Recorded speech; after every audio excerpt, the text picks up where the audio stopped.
And pretty much close to the final segment, the newborn and the high-risk newborn. First of all, we need to figure out what are the immediate needs of a newborn directly after delivery.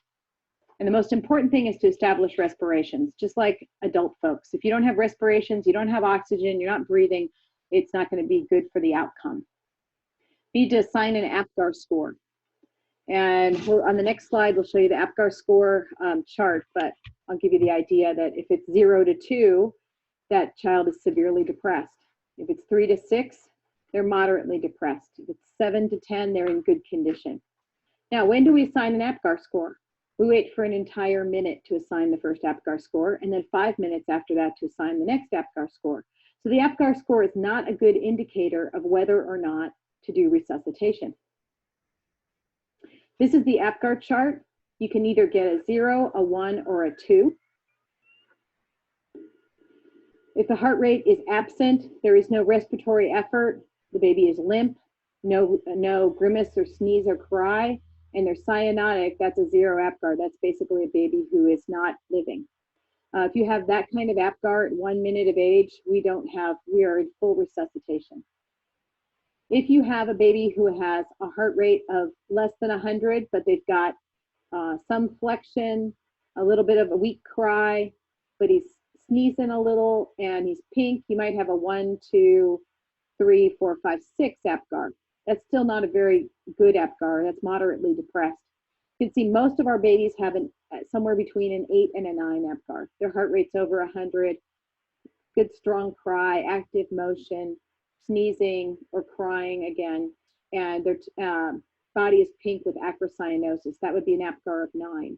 Now, no baby really gets an APGAR of 10 because physiologically they all have acrocyanosis. That's part of the normal circulatory system. So if they're totally pink, it's either because we intervened with oxygen administration or somebody's kind of telling a fib, because it usually is 8 or 9.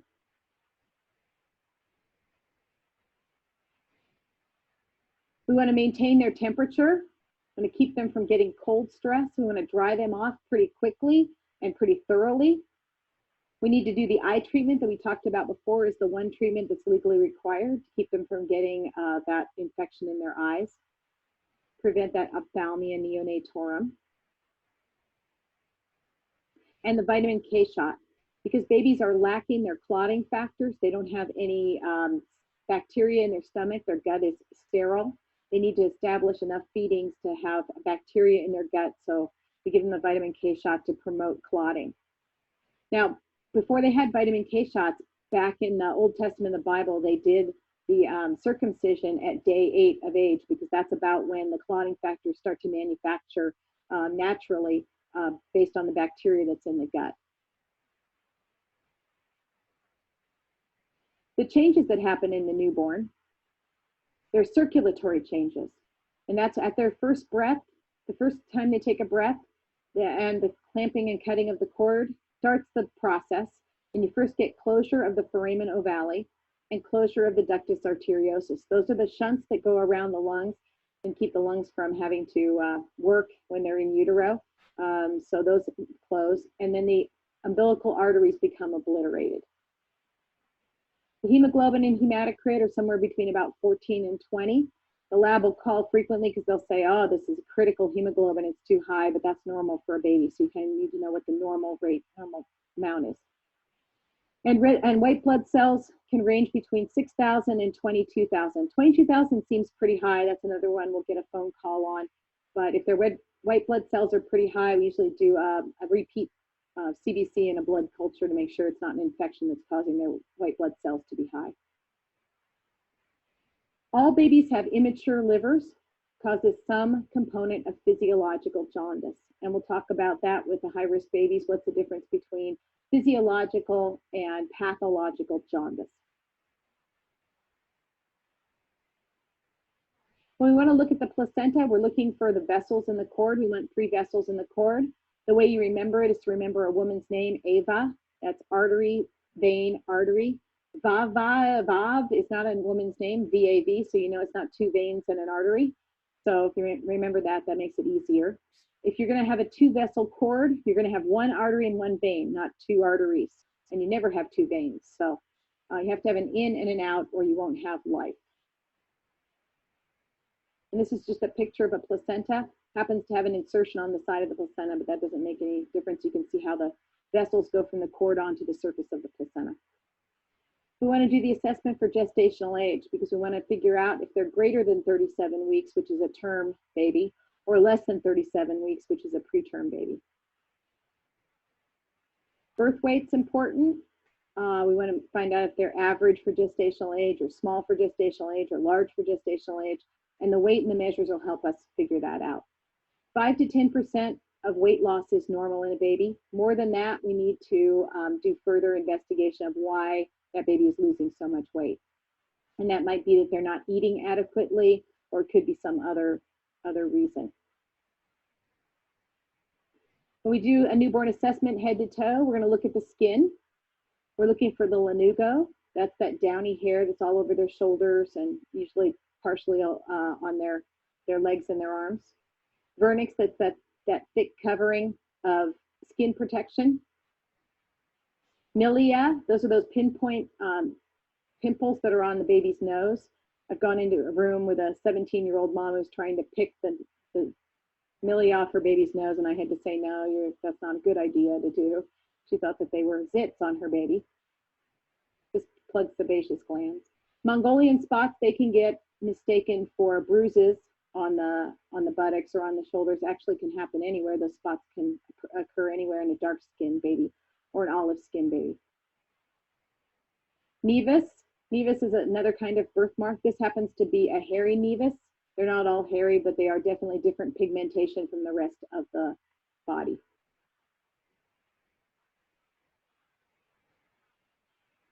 Vital signs. Temperature should be between 97.4 and 98.6. It's heavily under environmental influences. So if you go into the patient's room and the baby's all unwrapped, has no clothes on, and everybody's counting fingers and toes, that baby's going to be much colder than if you have a shirt on him and diaper on him and triple blanket wrap. They're going to be a lot warmer. So you kind of have to look at what's the environment like. Pulse between 90 and about 160. That's pretty close to where your fetal heart tones were. A little bit lower when they get when they're born, especially when they're quiet, can run 90 instead of 110. Respiratory rate between about 30 and 60. More than that is called tachypnea. It can be transient tachypnea of the newborn, which we'll talk about when we talk about respiratory distress 1 and 2. Blood pressure, if you happen to take it, has a pretty narrow range, somewhere between about 70 and 75 and 30 and 40. MAP is somewhere around 50 or so. If they have retractions, grunting, or flared nostrils, that's a reason to investigate further. In the cascade of respiratory distress, the first thing a baby will do is start to do flared nostrils. They're trying to increase the amount of volume of air that they get in to their lungs. Then they'll start with the grunting, and the grunting is not cute baby noises. It's consistent so they're trying to keep the negative pressure in their chest. And then they'll go to pulling air, and you'll see intercostal retractions or notch retractions. And then you know the baby's in full-blown respiratory distress.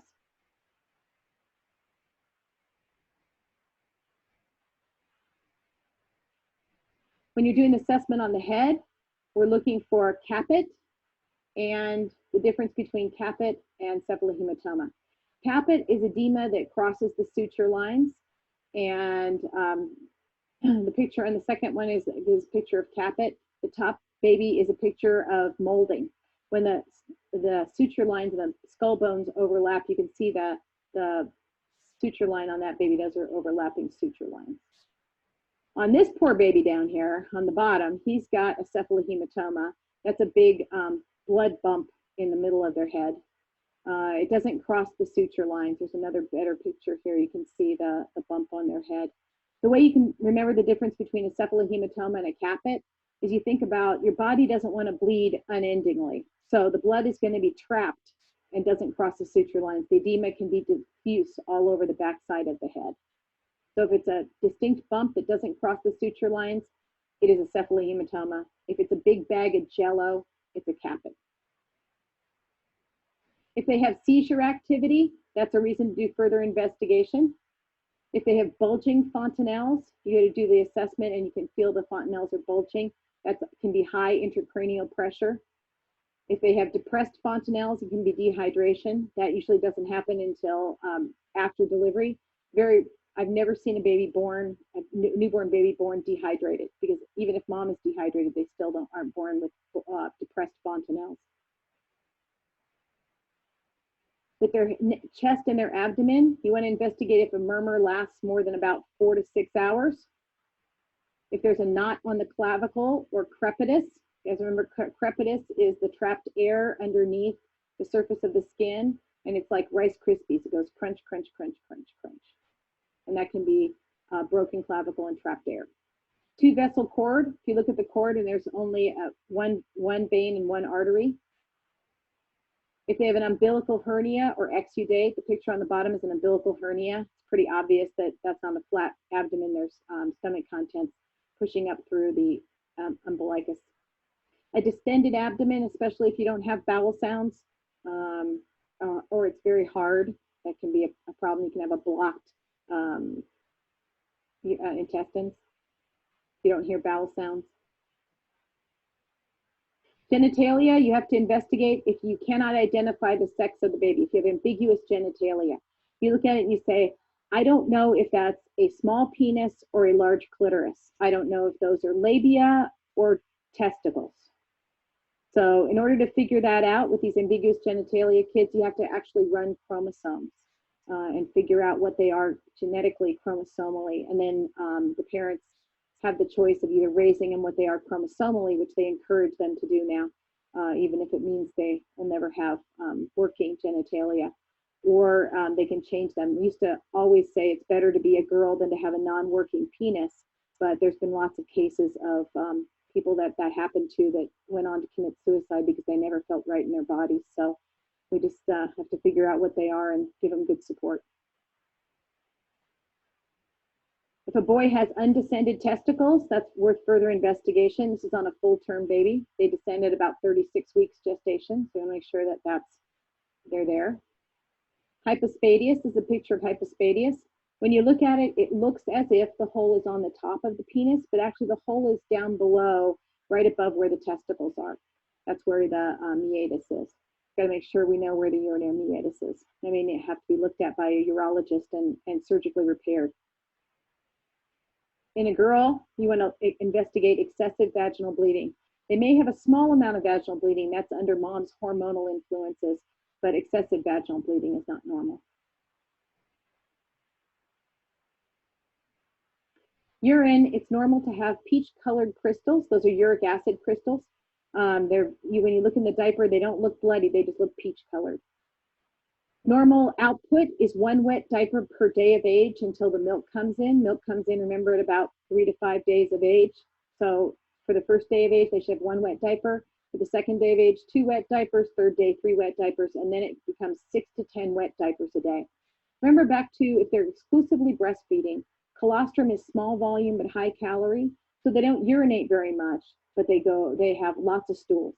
On the opposite side, once their milk comes in, they have fewer stools and many more voids. So you have to know whether the milk is in or not and how many days old the baby is to see if the output is within normal limits. If they have a failure to void, they don't void in the first 24 hours, you need to investigate that. Or if they have bloody urine, and it's obvious that there's a difference between bloody urine and peach-colored crystals.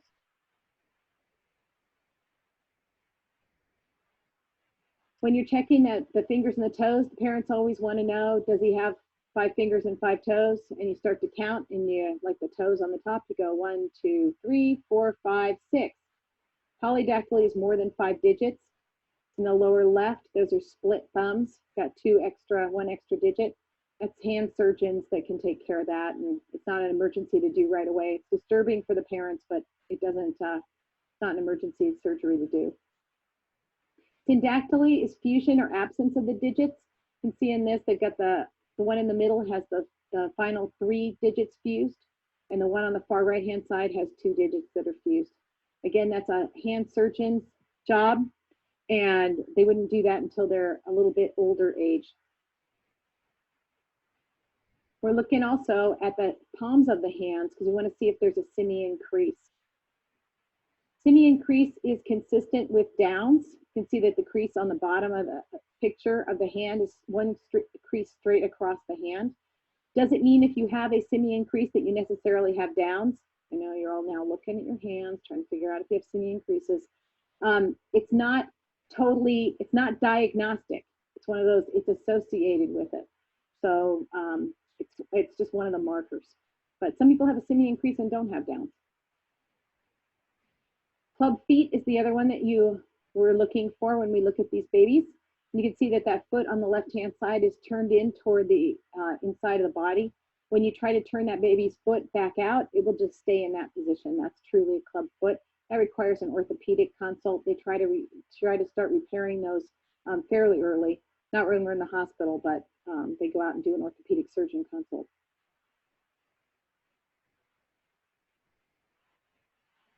This is a picture at the top of out toeing, where the foot is actually flexed up against the calf.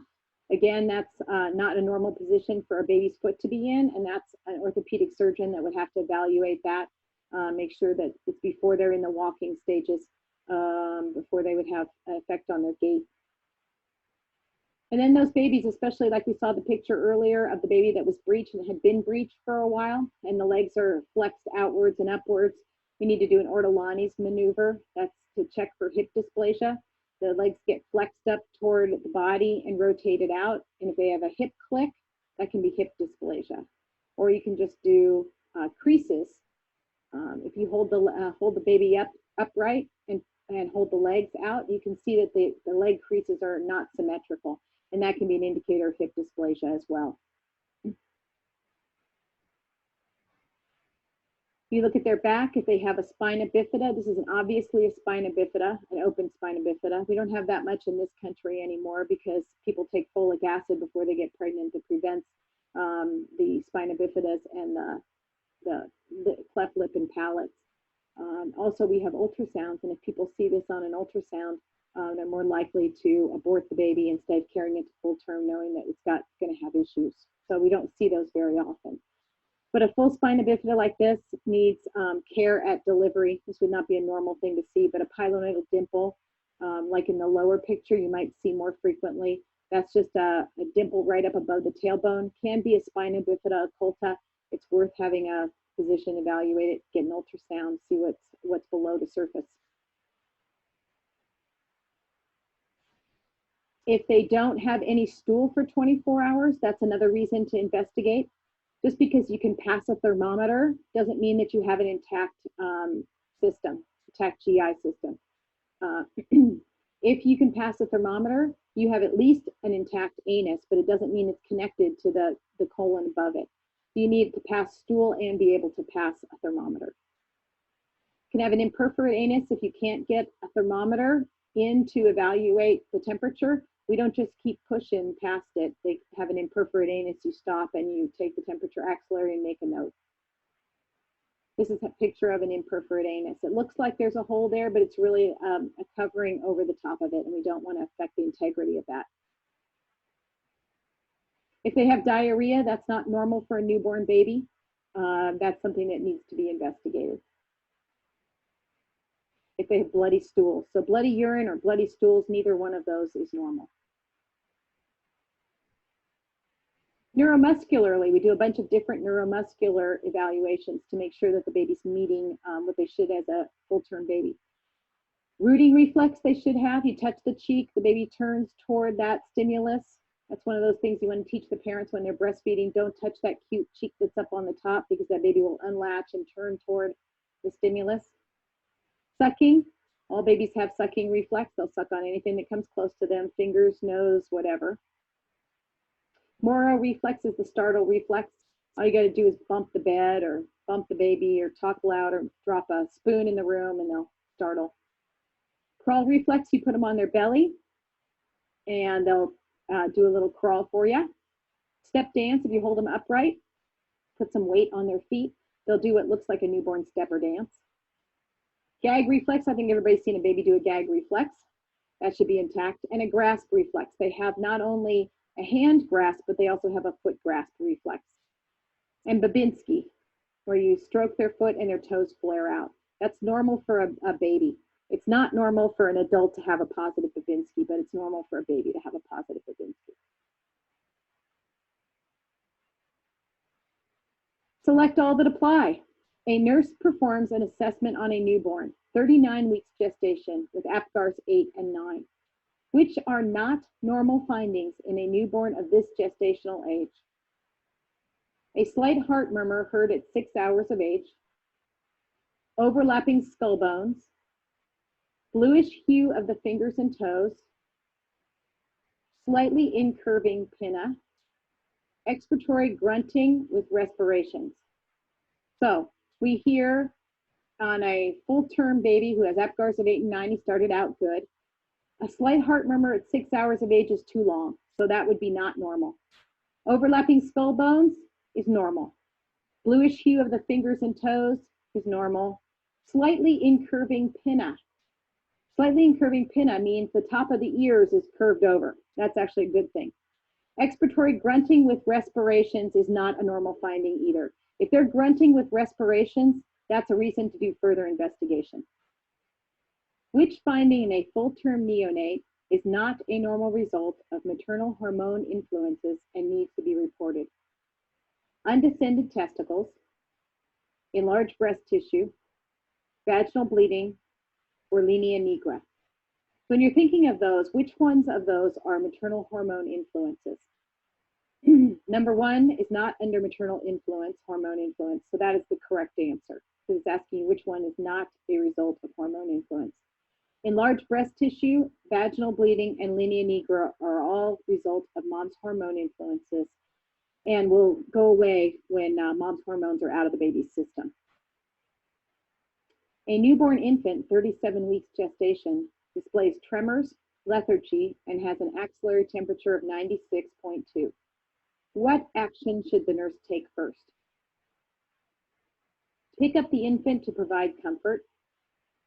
Stimulate the infant by rubbing the back and soles of the feet. Perform a heel stick to check the blood glucose level, or collect a cord blood specimen to check for chromosomal abnormalities. First, you have to figure out, this is a full-term infant. The baby has tremors and lethargy. Those are not normal findings, and has an axillary temperature of 96.2. 96.2 is very low for an axillary temperature. So we have to figure out why is the temperature low, or what is the consequence of having a low temperature. If we pick up the baby to provide comfort, that's not going to fix the low axillary temperature or the tremors or the lethargy. Stimulating the baby by rubbing the back and the soles of the feet helps them make them cry. It might bring them out of some of the lethargy, but it's not going to fix the tremors or the low temperature. Perform a heel stick to check the blood glucose level. When you have a low temperature, the blood glucose can go down to a very low level, and you can get the tremors and the lethargy that go along with a low blood sugar. So that is the correct answer. Collecting a cord blood specimen to check for chromosomal abnormalities. I can't think of a chromosomal abnormality that causes your temperature to go down and have lethargy and tremors. So first we're going to check a blood glucose level. What important observation would the nurse look for in a newborn 24 to 48 hours after birth? Decrease in the size of the caput succedaneum, passage of meconium stool, presence of milia, decrease in vernix. So which one of these, if it doesn't happen or if it does happen, indicates a problem? So in 24 to 48 hours is the most important thing that you're going to do, figure out if the caput decreases in size. That doesn't have a lot of ramifications for this baby's care. If in 24 to 48 hours the baby does not pass any meconium stool, that has ramifications for your further assessment. So that's the correct answer. Milia and vernix are just normal characteristics of a newborn infant, and while you look at them, they're not the most important observation you would do in the first 24 to 48 hours. A male neonate is delivered by cesarean section due to placenta previa. He is classified as preterm and appropriate for gestational age of 37 weeks. As soon as the neonate is delivered, the first action of the circulating nurse should be to Stimulate the neonate to cough deeply. Aspirate mucus from the mouth with a bulb syringe. Begin resuscitation procedures with a bag and mask. Or hold the infant upright for the mother to view. This is a brand new C-section baby. It's part of their first initial assessment and their first initial resuscitation. With a baby who's had a C-section, they have a lot more mucus, they have a lot more fluid in their lungs. If we stimulate the neonate to cough deeply, we could aspirate some of that fluid down into the lungs. So we don't want to do that first. We do want to aspirate the mucus from the mouth with a bulb syringe, help him get rid of that. So when he takes his first big breath and big cough, he doesn't have a bunch of mucus to aspirate into his lungs. Beginning resuscitation procedures with a bag and mask is a little bit too aggressive, and holding the baby upright for mom to view is a very nice gesture, but it's not a very good for their initial resuscitation procedure. The nurse would closely monitor a newborn who shows slight heart murmur heard at 1 hour, inaudible by 4 hours. Color becomes cyanotic during the first feeding. Heart rate ranges from 122 to 148 in the first hour. Or respiratory rate increased from 30 to 48 per minute in the first hour. So of those, you have to ask yourself, if they want you to closely monitor the newborn, they want to know which one of these is not a normal finding. So if you hear a slight heart murmur at 1 hour and it's inaudible by 4 hours, that's completely normal. Color becomes cyanotic during the feeding. That is the correct answer, because that is not normal. It's not normal to turn cyanotic during a feeding. That can indicate a heart defect. Heart rate ranges from 122 to 148 in the first hour. Those are 122 to 148 is the normal range. That would be totally normal. And the respiratory rate increased from 30 to 48 per minute in the first hour. That is also a normal finding. The most critical physiological change in a newborn infant is immune defense system at birth, initiate and maintain respirations, temperature maintenance, breakdown of immature red blood cells. Okay, the most critical physiological change is initiate and maintain respirations. You don't have any respirations, none of the other things really matter. The physiological change of immune defense system at birth, while that's important, it's not the most critical physiological change. Temperature maintenance is very important, but it's not the most critical. And breakdown of immature red blood cells is a change, but not, again, the most critical. Select all that apply. Which are appropriate nursing interventions for a newborn infant after birth? The infant should be dried promptly to decrease heat loss. The infant should be given vitamin K and eye prophylaxis within 10 minutes after birth. The vernix should be removed to prevent infection. The newborn should be handled as much as possible to enhance bonding, or the newborn should be bathed after the temperature has stabilized. So when you're looking at these, again, a set of true-false questions. Is it appropriate to dry the baby off to decrease the heat loss? That one is appropriate. So that would be a selection that you would pick. Infant given vitamin K and eye prophylaxis, those are appropriate, but the time frame is not. Within 10 minutes after birth is too quick. If it said within 60 minutes after birth, that would be a correct answer, but the answer is not totally correct. The vernix should be removed to prevent infection. It actually has an antibacterial component, so we don't remove the vernix, it just gets absorbed. Handling an infant as much as possible doesn't enhance bonding, it just enhances the stimulation, so that would not be an appropriate intervention. And we should wait until the newborn's temperature has stabilized until he's bathed. So just number 1 and number 5. A newborn weighs 9 pounds, 10 ounces at birth. As a part of this newborn's assessment, the nurse performs a heel stick glucose at 1 hour of age. The blood glucose level is 50 milligrams per deciliter. What should the nurse do first? Give oral glucose, repeat the test in 1 hour, check other laboratory findings, or notify the pediatrician. Okay, first you have to figure out 9 pound, 10 ounce is a nice big baby. We do a glucose at 1 hour of age, it's 50 milligrams per deciliter. Anything above 45 or so, some places is 48, is perfectly normal finding. So what we're going to do is we won't go ahead and give them oral glucose. That's like giving you a candy bar. It's going to shoot up their blood glucose, but they're going to go right back down afterwards. So we are going to repeat the test in an hour just to make sure that the blood glucose stays in a normal range, especially with a large baby like a 9-pound, 10-ounce baby. I don't know what other laboratory findings that you would check as part of that assessment at 1 hour of age. I don't think there's anything that you would check. And notify the pediatrician, tell them it's a normal level. They'll say thank you very much for that phone call. A female newborn who is being breastfed weighed 7 pounds, 2 ounces at birth. The nurse assesses her at home 2 days later and finds the weight to be 6 pounds, 7 ounces. When the parents question this weight loss, the nurse explains that a change to formula is indicated. The newborn needs additional assessments. The loss is within normal limits, or the mother should breastfeed more often. So it went from 7 pounds, 2 ounces to 6 pounds, 7 ounces. That's within the normal 5% weight loss. So we don't need to change them to formula, and we don't need to breastfeed them more often just because of the weight loss. Any additional assessments would not be because of the weight loss. So the weight loss is within normal limits. So we don't need to change them to formula. No additional assessments are needed.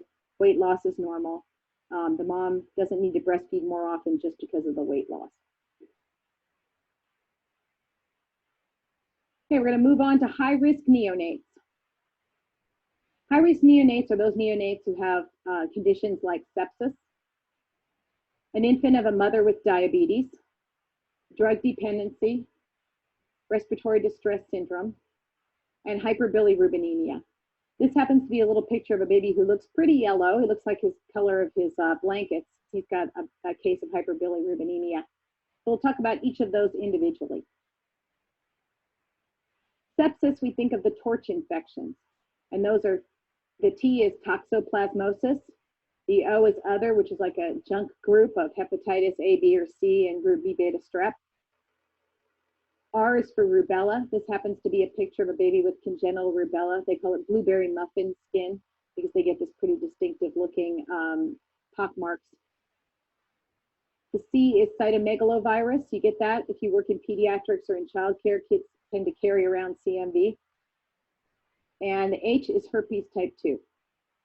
And this happens to be a picture of a baby with herpes type 2 on his chest and on his body. Premature babies or preterm babies, we use those terms interchangeably, which is kind of confusing to people, but preterm, anything less than 37 weeks, especially when they're lower gestation, have complications like hypoglycemia because they have low glycogen stores. Nutritional problems, like they're too weak to suck. They don't have a whole lot of energy. It's very difficult for them to get enough food. They don't have enough of a sustained suck, so sometimes we have to give them a gavage feeding. Anemia, because the red blood cells haven't formed completely by the time they're born. And hypothermia, because as you remember, we talked that they need that last month of gestation to lay down the brown fat that helps them maintain their temperature. And they also have very thin skin. If you've ever seen a premature baby, they have very thin skin. And they're more susceptible to infections because they have a decreased immune system. This is a picture of a little teeny baby, and that's dad's wedding ring around that baby's leg. That's how small this baby is. So they can be very micro-preemie that has all of those problems, or they can have a combination of the problems. There's RDS. RDS is type 1 or type 2 RDS. The type that we talked about with surfactant deficiency is the type we think about with premature babies. They have nasal flaring, grunting, and retracting, pretty typical, can't get enough air in, can't keep their alveoli open because they collapse without surfactant there. So if we've given the mom some glucocorticosteroids, they may have produced some surfactant, or it could be that we give them exogenous surfactant down the tube when they're first born, and that helps keep their alveoli open, but they have much more symptoms of respiratory distress. Tachypnea goes along with that as well. They're fast breathing. And sometimes if they're really in distress, they'll get in a frog-like posture as much as they can to keep them from having to circulate way out to the ends of their arms and legs. They get it real close to their body. With respiratory distress syndrome due to a lack of surfactant, we give them artificial surfactant called Survanta. Little oxygen treatment. We try to reduce the amount of oxygen and reduce the length of time that the oxygen is given to the baby, because the oxygen itself produces free radicals and can cause all kinds of damage to that premature baby. So we try to decrease the amount of oxygen that we use. We start off with hood oxygen. We can go to ventilator oxygen and CPAP oxygen, whatever it takes to keep their oxygen levels up. We used to try to put them at 90 to 100% O2. Now we try to put them at 70, 80% O2, SpO2, just to make sure that we don't damage them. With high oxygen exposure, you can get retinopathy of prematurity. That's eye damage caused by too much oxygen. And chronic lung disease, that's lung damage caused by too much oxygen for too long, too much oxygen exposure. Hyperbilirubinemia is either physiologic or pathologic. Physiologically, about 50 to 80% of the kids after 24 hours of age will end up with a little bit of hyperbilirubinemia, a little bit of jaundice. The danger is if the jaundice stays high enough or the bilirubin level stays high enough for long enough, you can get kernicterus, and that's deposits of yellow pigment in the basal ganglia. That leads to spastic symptoms that are much like cerebral palsy. They have full mental range of knowledge and mental use, but they can't make their body move. So we want to prevent that from happening. The treatment is phototherapy or an exchange transfusion. Phototherapy, like the baby on the bottom there, he's under what they call a billy blanket. It's the color of the light that breaks down the bilirubin, not the UV component. So the blue-green spectrum of light is what causes the breakdown of the bilirubin, and not the UV component. We always look at those babies under the bank of lights, tanning lights, and think it's the UV component, but it's really the blue-green spectrum of light.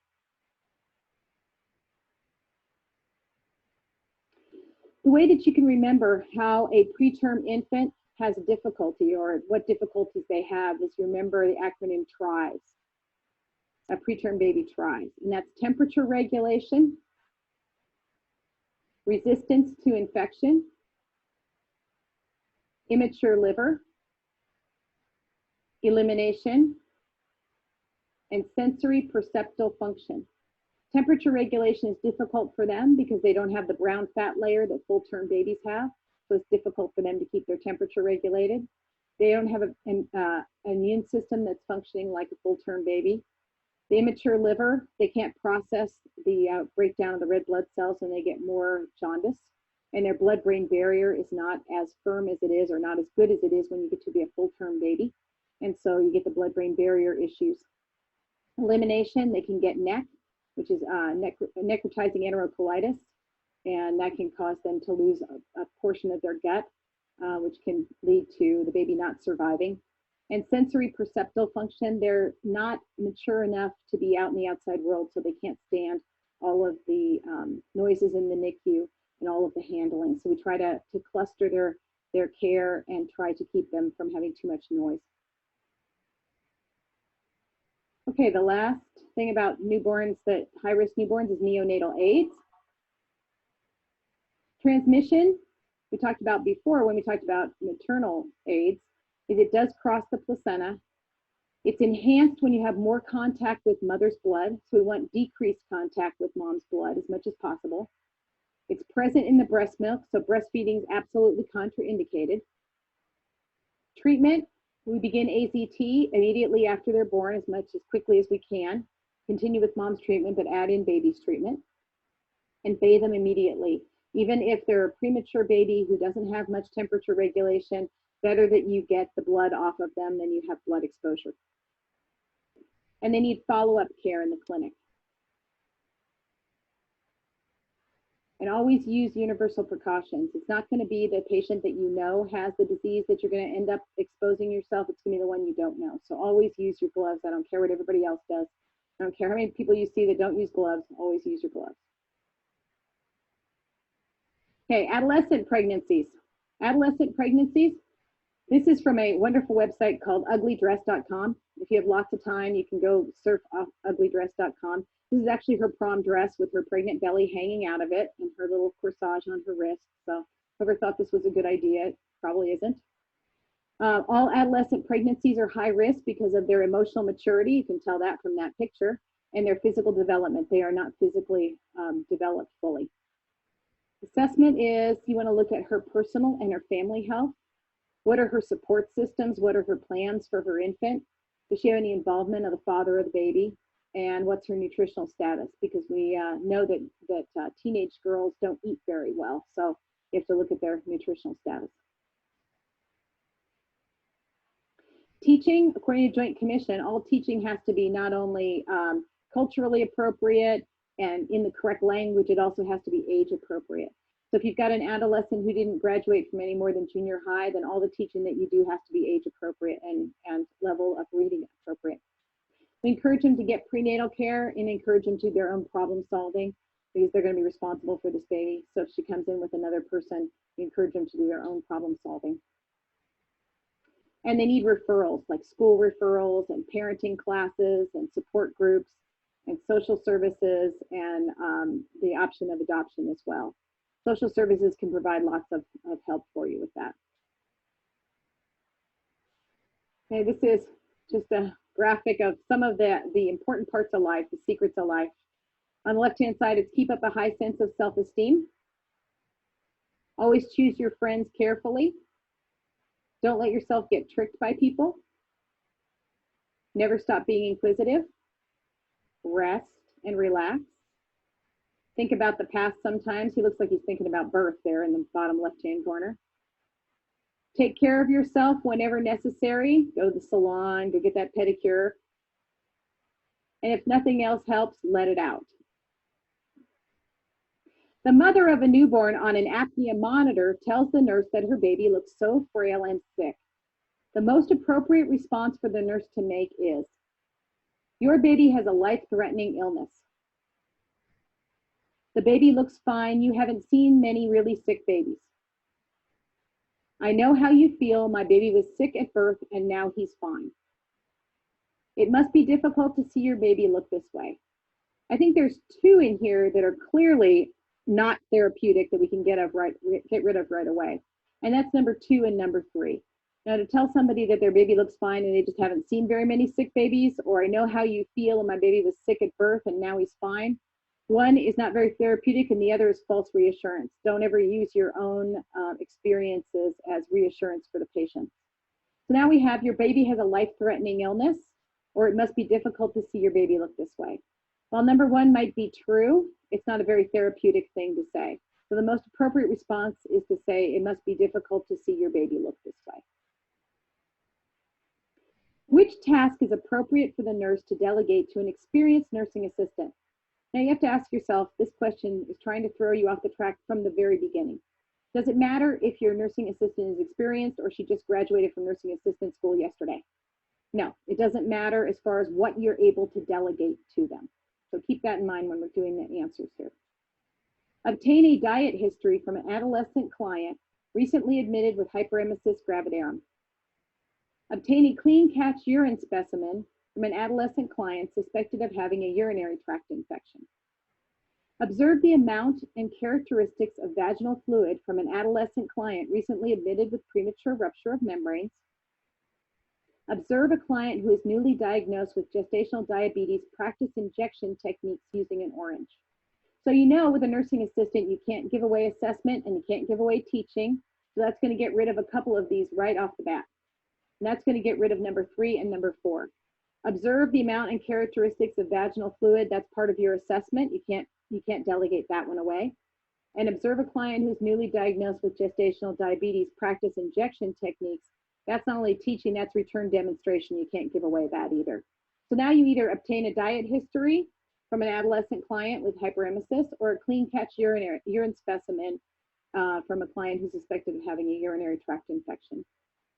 The way you decide between those two is a diet history is part of your assessment because she's being admitted because most of her problem is from diet issues with hyperemesis.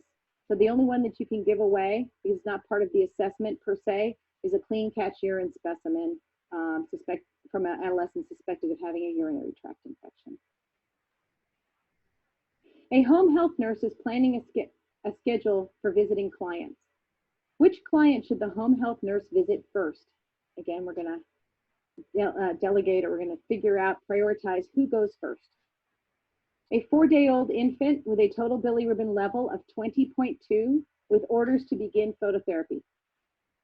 A premature infant at risk for contracting respiratory infection who needs an antiviral injection. A 5-day postpartum client who was delivered by cesarean section and has a wound infection. A client who is 10 weeks pregnant with a diagnosis of hyperemesis who needs IV hydration. Now realize this question is not acute care hospital, it's home health. If they were really acutely ill, they would not be at home, they would be in the hospital. So you have to keep that in mind at first. You know that the number one must have too high a level or they wouldn't begin phototherapy, a high level of bilirubin.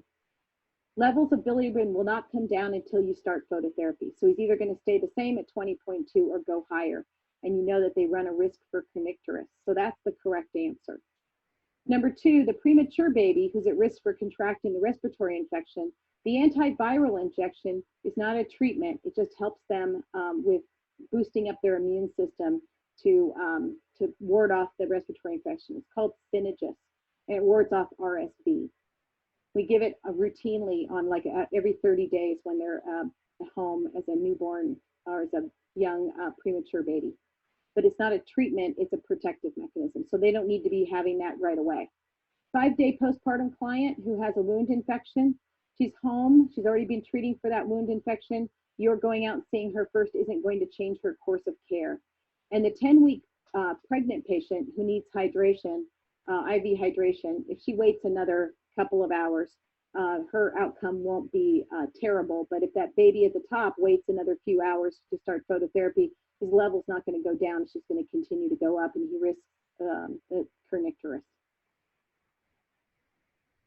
On admission to the newborn nursery, the full-term infant is jittery, and the blood sugar is 20 milligrams per deciliter. What is the most appropriate nursing action? Swaddle the newborn to decrease the jitters. Prepare the mother for the possibility the baby may need to be sedated. Feed the infant and recheck the blood sugar in 30 minutes. Or admit to the NICU to observe for seizure activity. Okay, first you have to ask yourself, on a full-term infant, is 20 a normal level for a blood sugar? And 20 is incredibly low, to the point of brain damage low. So the only way that you're going to do anything is we need to bring that blood sugar level back up. Swaddling the baby is not going to fix the blood sugar level, probably not even going to decrease the jitters, but the jitters are because the baby's blood sugar level is so low. Prepare the mom for the possibility the baby may need to be sedated. He wouldn't have to be sedated if his blood sugar was just fixed. If he had a seizure disorder, that might be it, but the blood sugar is what's causing the jittery baby.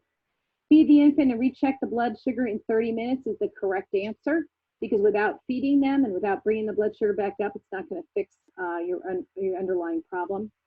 And we might admit him to the NICU, but the answer is for the wrong reason. It says admit to the NICU to observe for seizure activity. So that would not be correct because the whole answer is not correct. If this said admit to the NICU to give glucose infusion, that would be the answer that you might pick rather than answer number 3, but it's for the wrong reason. So therefore number 3 is the right answer. Which socioeconomic factor contributes to the incidence of adolescent pregnancy in the US? Lack of information on safe sex, lack of adequate birth control, poverty, availability of public assistance for single mothers. When you look at this, this is kind of a weird question because a couple of those are not socioeconomic factors. Well, at least one is not socioeconomic factor probably. Number 1, lack of information on safe sex is probably not a socioeconomic factor. So we'll get rid of that one to start with. Lack of adequate birth control might be partially connected to a socioeconomic factor, but that's not the best answer. Poverty, number 3, is a socioeconomic factor that contributes to the incidence of adolescent pregnancy. Availability of public assistance for single mothers, that's like saying that because they would get assistance that they become pregnant just to get the assistance, and that's not correct either. The plan of care for a baby who is drug dependent includes minimal contact between the parents and the baby, discouraging breastfeeding of the infant, encouraging extensive handling to calm the baby, encouraging positive parental responses to the baby. So you've got a drug-dependent baby. Knowing that the parents are probably going to take this baby home, or you may not even know that, we don't want to do minimal contact between the parents and the baby. If the baby has a chance of going home, we want to have good parental interaction. So we don't want to minimize the contact between the parents and the baby.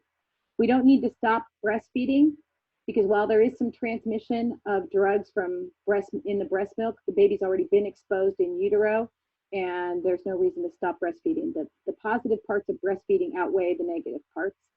Extensive handling is not going to calm down this baby. So the right answer is encouraging positive parental responses to the baby, on the idea that we're going to have parental reunification and they'll be able to take this baby home. A 3-day-old infant has been exclusively breastfed since birth. The infant has now developed lethargy and appears icteric. What is the probable cause of the infant's current condition? Okay. So he's 3 days old, he's lethargy and icteric. Icteric is a fancy word for yellow. Physiological jaundice, liver failure, neonatal sepsis, or blood incompatibility. Okay, you look at a 3-day-old infant, physiological jaundice peaks between about 3 and 5 days of age. So the correct answer is physiological jaundice. If it's liver failure, that baby would be jaundice and icteric far before that 3 days of age. If you had 3 days of age and you didn't have the liver working at all, that baby would be born jaundice. It wouldn't have taken 3 days to develop it. Neonatal sepsis doesn't cause the baby to be jaundice. It's physiological jaundice or pathological jaundice. And blood incompatibility can cause it, cause the jaundice, but the better answer is the physiological jaundice. A community health nurse visits a young adolescent client who gave birth a week ago. Upon arrival, the nurse observes that the client has a black eye and several large bruises on her arms and legs. The first action the nurse should take is call the police immediately to report the domestic violence.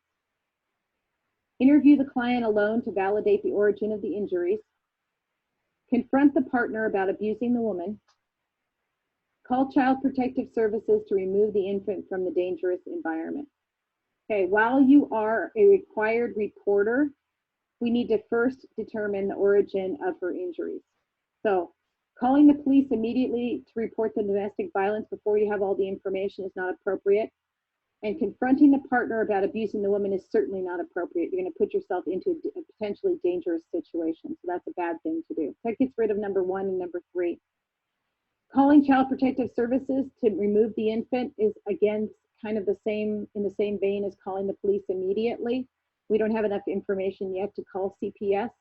So the correct answer is to interview the client alone to validate the origin of the injuries.